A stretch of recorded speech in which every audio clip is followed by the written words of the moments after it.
அஸ்ஸலாமு அலைக்கும். Welcome to my channel. எல்லோரும் எப்படி இருக்கீங்க? நல்லா இருக்கீங்களா? நல்லா இருக்கேன் நம்புகிறேன். ஹாப்பியாக சந்தோஷமாக இருங்க. இன்ஷா அல்லாஹ் நாங்களும் நல்லா இருக்கோம் அல்ஹம்துலில்லாஹ். இப்போ நம்ம என்ன பார்க்க போகிறோம்னா தக்காளி ஊறுகாய். தக்காளி ஊறுகாய் ரொம்ப சூப்பராக ஜம்முன்னு இருக்கும். சாப்பிட்றதுக்கு அம்புட்டு ருசியாக இருக்கும். ரொம்ப சூப்பராக இருக்கும் சாப்பிட்றதுக்கு. இது வந்து சாதத்தோட பிரட்டியும் சாப்பிட்லாம்.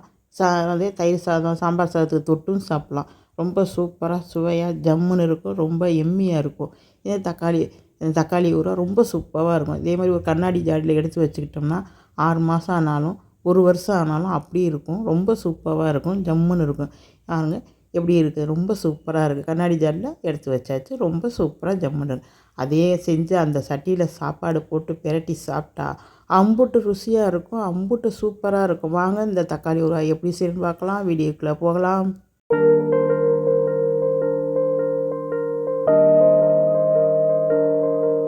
பாருங்கள் தக்காளி எடுத்து வச்சுருக்கேன்னா இது வந்து 1 கிலோ தக்காளி.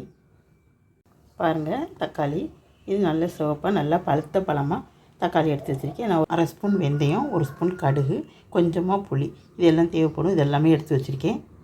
இப்போ வாங்க தக்காளியை வாஷ் பண்ணி கட் பண்ணிவிட்டு பார்க்கலாம்.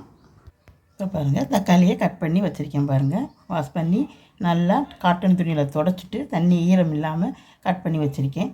பாருங்கள் அடுப்பில் ஒரு சட்டி எடுத்து வச்சுருக்கேன். அதில் நம்ம எடுத்து வச்சுருக்க வெந்தயத்தையும் இந்த கடுகையும் இதை சேர்த்துக்குவோம். இதை வந்து ட்ரை ரோஸ்ட் பண்ணிக்கலாம். நல்லா பொரியணும். நல்லா பொரிஞ்சு வர்ற வரையும் ட்ரை ரோஸ்ட் பண்ணிக்கலாம். நான் வெந்தயம் கொஞ்சம் கம்மியாக தான் சேர்த்துருக்கேன். நீங்கள் கொஞ்சம் கூடுதலாக சேர்த்துக்கிறாண்டா கூட சேர்த்துக்கலாம்.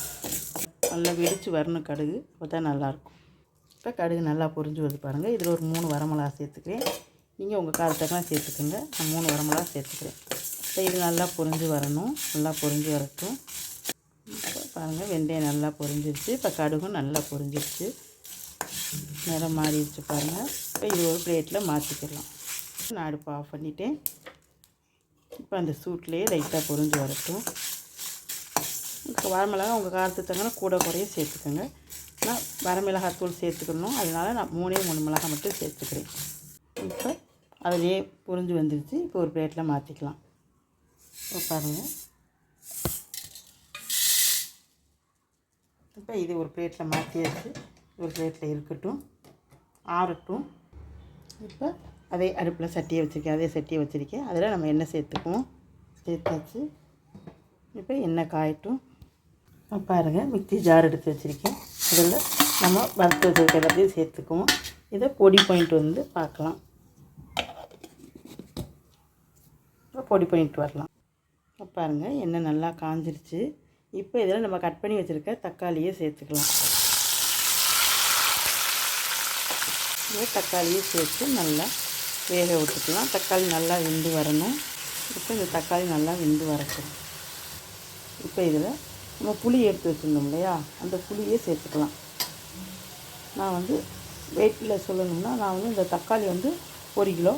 இந்த 1 கிலோ தக்காளிக்கு 1/2 ஸ்பூன் வெந்தயமும் 1 ஸ்பூன் கடுகும் வச்சு போட்டுருந்தேன். நீங்கள் உங்களுக்கு தக்கன சேர்த்துக்கோங்க. ஆனால் புளி வந்து நான் ஒரு 25 கிராம் சேர்த்துருக்கேன். பாருங்கள் இதே புளியை வந்து கொட்டை இல்லாமல் நார் இல்லாமல் எடுத்துக்கணும். கொட்டை இல்லை நார் இல்லாமல் எதுவுமே இல்லாமல் இந்த புளியை சேர்த்துக்கலாம். இந்த புளியும் இந்த தக்காளியோடு சேர்ந்து நல்லா வதங்கி வந்துடும். நல்லா வெந்துடும். புளியும் அந்த ஈரத்தத்து இருந்தாலும் போயிடும். இப்போ இது நல்லா வெந்து வரட்டும்.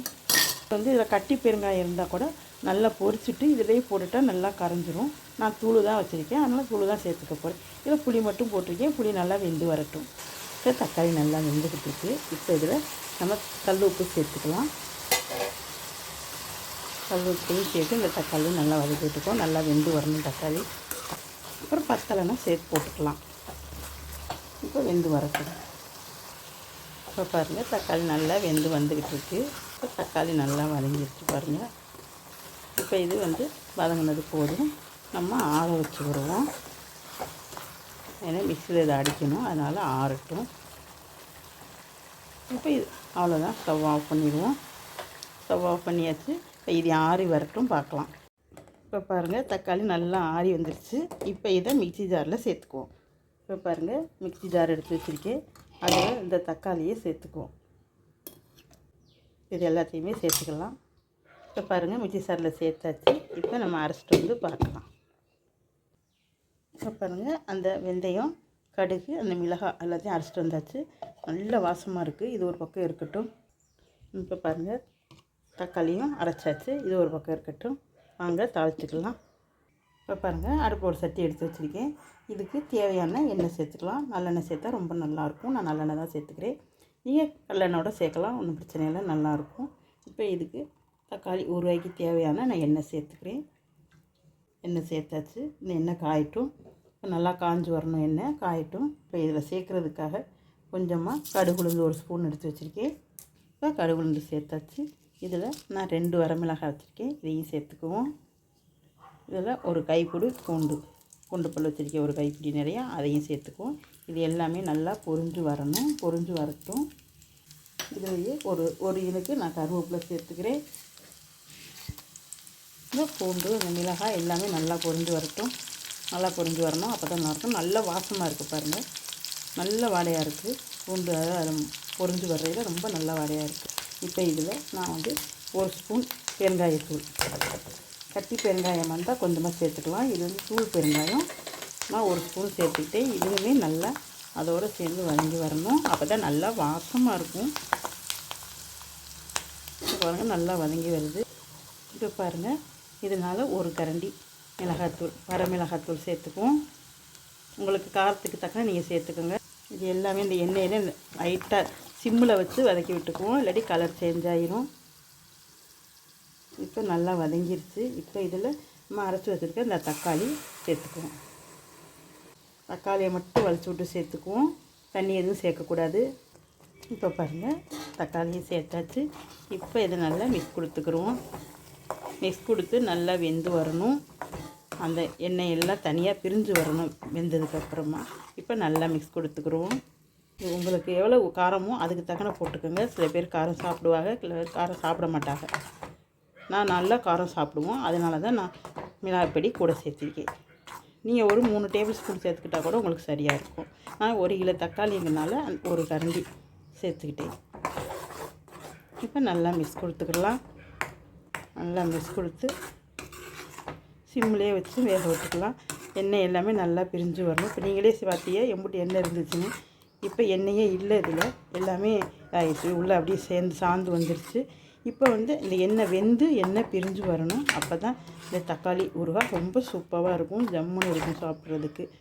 உப்பு போதுமானு பார்த்துக்கிட்டு உப்பு சேர்த்துக்கிறலாம். இப்போ பாருங்கள் உப்பு பத்தலை.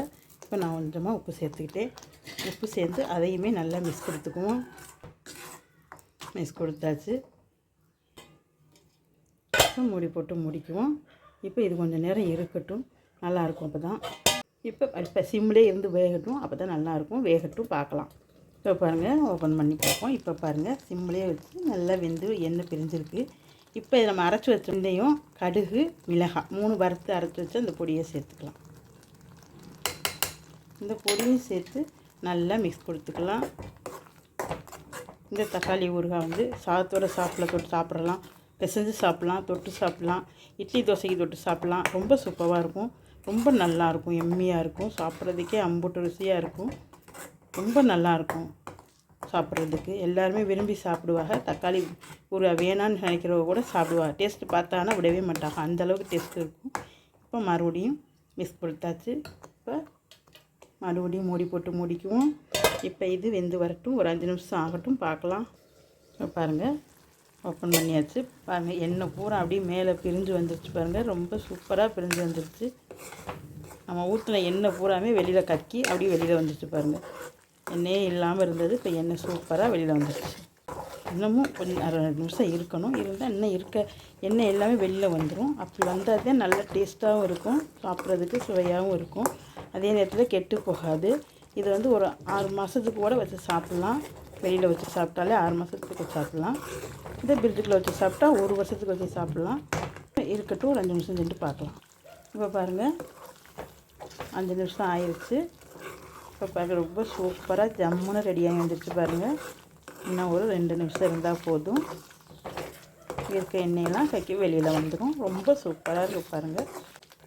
இது சாதத்தோடு சாப்பிட்றதுக்கு மட்டும் இல்லாமல் இட்லி தோசையில் சாப்பிட்றதுக்கும் ரொம்ப சுவையாக இருக்கும். இந்த 2 நிமிஷம் ஆகட்டும், பார்க்கலாம். இப்போ பாருங்கள் சூப்பராக ஜம்முன்னு எண்ணெய் பிரிஞ்சு வந்துடுச்சு. ரொம்ப சூப்பராக இருக்குது பாருங்கள். எண்ணெய் எல்லாமே பிரிஞ்சு வந்துடுச்சு. ரொம்ப சூப்பராக இருக்குது. அவ்வளோதான், நம்ம அமர்த்திடுவோம். இப்போ பாருங்கள், நல்லா கிண்டி விட்டாச்சு. அவ்வளோதான், அடுப்பை ஆஃப் பண்ணிவிட்டு ஒரு 2 நிமிஷம் வச்சுருப்போம். ஆறட்டும், ஆற விட்டி பார்க்கலாம். இப்போ பாருங்கள், நல்லா ஆறிடுச்சு. இந்த தக்காளி ஊறுகாய் சூப்பராக ஆறி வந்துடுச்சு. இப்போ நம்ம ஒரு ஜாடியில் எடுத்து வச்சுக்கலாம். இங்கே பாருங்கள், இது கண்ணாடி ஜாடி. இது மாதிரி ஒரு கண்ணாடி ஜாடியில் எடுத்து வச்சிட்டோம்னா 6 மாதம் வரையும் வெளியில் வச்சே சாப்பிட்லாம், கெட்டு போகாது. ரொம்ப நல்லாயிருக்கும். ஃப்ரிட்ஜில் வச்சு 1 வருஷத்துக்கு கூட யூஸ் பண்ணலாம். ரொம்ப சூப்பராக இருக்கும். இப்போ வாங்க இந்த ஜாடியில் எடுத்து வச்சுக்குவோம். பாருங்கள், தக்காளி ஊறுகாய் ரொம்ப சூப்பராக இருக்குது பாருங்கள். இதை வந்து இந்த ஜாடியில் எடுத்து வச்சுக்கலாம். இது மாதிரி ஒரு கண்ணாடி ஜாடியில் எடுத்து வச்சிட்டோம்னா 6 மாதம் வரையும் கூட நல்லாயிருக்கும். அப்படி வெளியில் வச்சே சாப்பிட்லாம். ரொம்ப சூப்பராக இருக்கும். இப்போ பாருங்கள், சூப்பராக இருக்குது பாருங்கள் ஊறுகாய். இந்த தக்காளி ஊறுகாய் ரொம்ப சூப்பராக ஜம்முன்னு இருக்குது பாருங்கள். இதுக்கு இதே மாதிரி ஒரு கண்ணாடி ஜாரில் காற்று போகாத பாட்டிலில் அடைச்சி வச்சிட்டோம்னா 6 மாதம் வரையும் கெட்டு போகாமல் ரொம்ப சூப்பராக ஜம்முன்னு இருக்கும் பாருங்கள். ரொம்ப நல்லாயிருக்கு, பார்க்குறதுக்கே ரொம்ப நல்லாயிருக்கு பாருங்கள். இதை வச்சிட்டோம்னா வெயிலில் வச்சு கூட 1 வருஷத்துக்கு சாப்பிட்லாம். ரொம்ப நல்லாயிருக்கும். இதே மாதிரி செய்து பாருங்கள், இது ரொம்ப நல்லாயிருக்கும். இதே மாதிரி செய்து பார்த்து எப்படி இருந்துச்சுன்னு கமெண்ட் பாக்ஸில் கமெண்ட் பண்ணுங்கள். பிடிச்சிருந்தால் லைக் பண்ணுங்கள், ரொம்ப பிடிச்சா சப்ஸ்கிரைப் பண்ணுங்கள். அடுத்த ஒரு வீடியோவில் சந்திக்கலாம். பாய்.